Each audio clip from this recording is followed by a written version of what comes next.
যদি ফেল করা ছাত্রদের পাশ করানো হয় তাহলে কি করা উচিত? এটাও তো কাইন্ড অফ দুর্নীতি, তাই না? আর তাই হলো, এবার সাসপেন্ড করা হলো বর্ধমান মেডিকেল কলেজের সুপারকে। কেন? কারণ তিনি ওই ফেল করা ছাত্রদের পাশ করিয়েছেন। বদলি করা হলো, মাফ করবেন, বর্ধমান মেডিকেলের এমএসভিপি তাপস ঘোষের বদলি। তার বিরুদ্ধে অভিযোগ তিনি ফেল করা ছাত্রদের পাশ করিয়েছেন। ফেল করা ছাত্রদের পাশ করানোর অভিযোগে তাকে বদলি করা হলো বর্ধমান মেডিকেলের মেডিকেল সুপার। অধ্যাপককে হুমকি দিয়ে নাম্বার বাড়ানোর অভিযোগ, আর সেই অভিযোগেই মেডিকেল সুপারের বদলি। তাপস ঘোষকে কোচবিহার এমজেএন কলেজে বদলি করা হলো।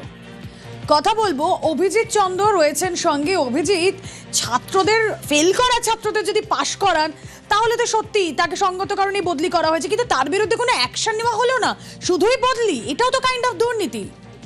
হ্যাঁ, নিঃসন্দেহে যেটা বলা যেতে পারে যে রুমেলা, যে এটা কিন্তু সতর্ক করে দেওয়া হলো। সতর্ক শুধু নয়, এর পরেও তার বিরুদ্ধে তদন্ত হবে, এমনটাই স্বাস্থ্য দপ্তর সূত্রে জানা গেছে। প্রাথমিকভাবে এই বর্ধমান মেডিকেল কলেজের সুপার তাপস ঘোষ তাকে বদলি করা হলো, এবং তাকে বদলি করা হলো অন্য কোনো মেডিকেল কলেজের সুপার নয়, কোচবিহার এমজেএন কলেজের অ্যানাটমি বিভাগের অধ্যাপক হিসাবে। এবং এটাকে বলা যেতে পারে চিকিৎসকদের এই বদলির ক্ষেত্রে ডিমোশন করানো হলো।